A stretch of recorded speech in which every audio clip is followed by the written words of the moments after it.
Autodomínio, Elogio da Temperança, de Francisco Faus. Narração, Beth Gravina. Parte 9.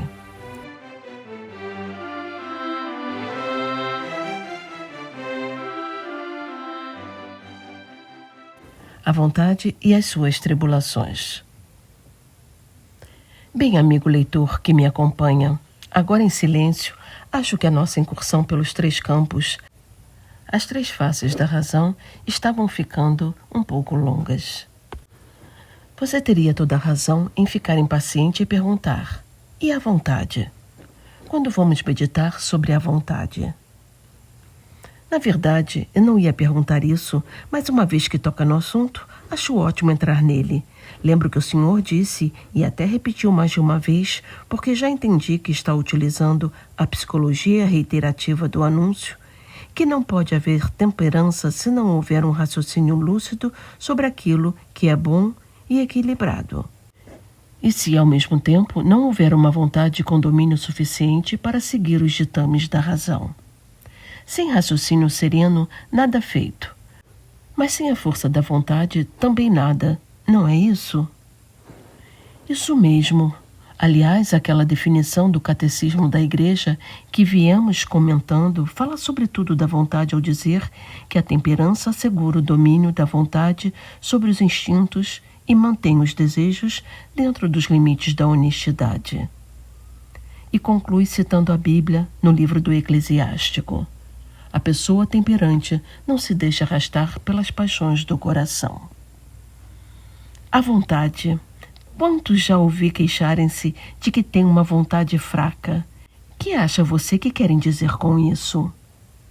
Que gostariam de fazer coisas boas, mas não conseguem, porque a vontade falha, são fracos e sentem-se frustrados. Certo. Dessa frustração falava São Paulo, assumindo na primeira pessoa a voz geral da humanidade decaída no capítulo 7 da Carta aos Romanos. Não entendo absolutamente o que faço, pois não faço o que quero, faço o que detesto. Não faço o bem que quereria, mas o mal que não quero. Homem infeliz que sou, quem me livrará deste corpo que me acorrenta à morte? Com essas palavras, mais do que uma confissão pessoal, fazia um diagnóstico do que acontece a muitos e concluía agradecendo a Deus que nos redimiu e nos deu a graça salvadora de Cristo, a força do Espírito Santo, com a qual nos tornamos capazes de vencer todas as tentações e de nos livrarmos do mal. Graças sejam dadas a Deus por Jesus Cristo, nosso Senhor. Não faço o bem que quero. Tendo em mente essas palavras de São Paulo, vamos imaginar uma pessoa boa que, depois de uma sincera conversão, se dispõe a orientar-se pela razão iluminada pela fé. Pense, por exemplo, em alguém que já acredita em Deus. É sincero e honesto e gostaria de ser um bom cristão. Por isso, vai aprofundando cada vez mais na doutrina de Cristo e tenta levá-la à prática. Passado, porém, um certo tempo, a experiência prova-lhe que a certeza da razão e a luz da fé não lhe bastam se a sua vontade estiver fraca. Enquanto não a fortificar com a graça de Deus e o esforço pessoal, terá que gemer com São Paulo: não faço o bem que quero, mas o mal que não quero.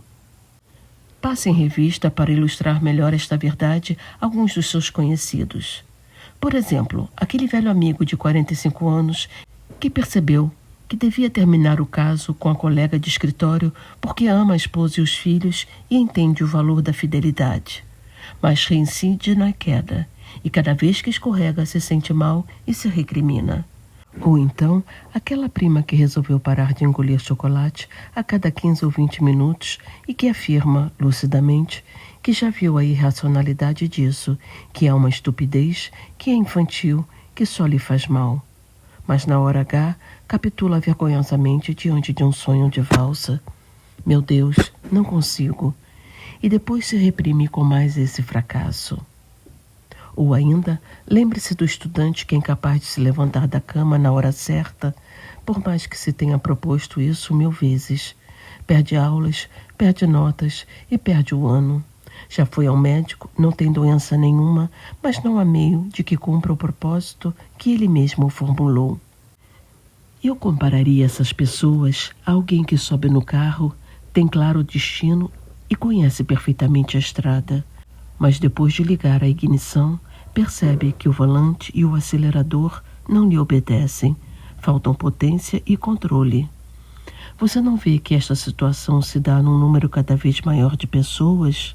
Vejo, e acho que a causa está no descaso quase total com que se encara a formação da vontade na educação da juventude. Onde está a preocupação de formar homens e mulheres de caráter e de critério, capazes de autodomínio e perseverança?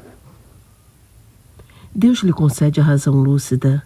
Em 2 pinceladas, você retratou o desdobramento da vontade que hoje se observa em muitas pessoas, adolescentes, jovens e velhos. Não tem capacidade, não tem forças para se dominar, para serem donos de si mesmos e parecem incapazes de perseverar. 2 sinais inequívocos: autodomínio e perseverança, da vontade forte e, portanto, do caráter bem formado.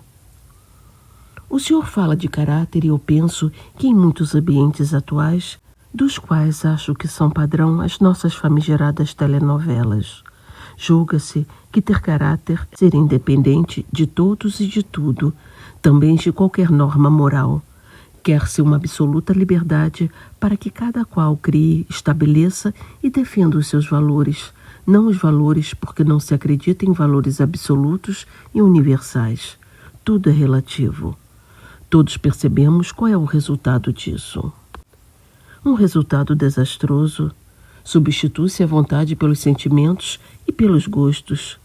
Faz-se só o que se sente e o que se gosta, não o que é bom, porque para essas multidões sem ideal nem vontade, só é bom o que me dá prazer, o que eu gosto de fazer. Só isso é autêntico. Ora, sentimentos, gostos e prazer. Nenhuma dessas 3 coisas é mão para o volante da vida. Deixe-se guiar por elas, desprezando a razão e a vontade que a secunda, e contribuirá para fazer da sociedade atual um imenso redemoinho de egoísmo que devora as pessoas, as afunda no seu funil mortífero e as cospe depois, deprimidas e inúteis para longe. Sem a razão e a fé não pode haver ideal, porque só existem apetites e ambições, e sem ideal, nenhuma vontade pode tornar-se forte. Estamos cansados de saber uma verdade que muitos nunca escutam ou faz muito tempo que não escutam, a de que pessoas menos livres do mundo são aquelas que julgam ser mais livres. Só fizeram na vida o que queriam e gostavam, até que se habituaram de tal modo aos seus caprichos que agora só podem fazer isso mesmo. Estão com uma miastenia grave da alma que lhes impede o menor movimento dos enfraquecidos músculos espirituais, incapacitados para se libertarem dos condicionalismos que eles mesmos criaram. Já falamos disto amplamente antes. Tendo em vista esses equívocos, São José Maria Escrivá pregava: temperança é espírito senhoril. Nem tudo o que experimentamos no corpo e na alma deve ser deixado à rédea solta. Nem tudo o que se pode fazer se deve fazer. É mais cômodo deixar-se arrastar pelos impulsos que chamam de naturais. Mas no fim desse caminho encontra-se a tristeza, o isolamento na miséria própria. Há pessoas que não querem negar nada ao estômago, aos olhos, às mãos. Recusam-se a escutar quem as aconselha a viver uma vida limpa.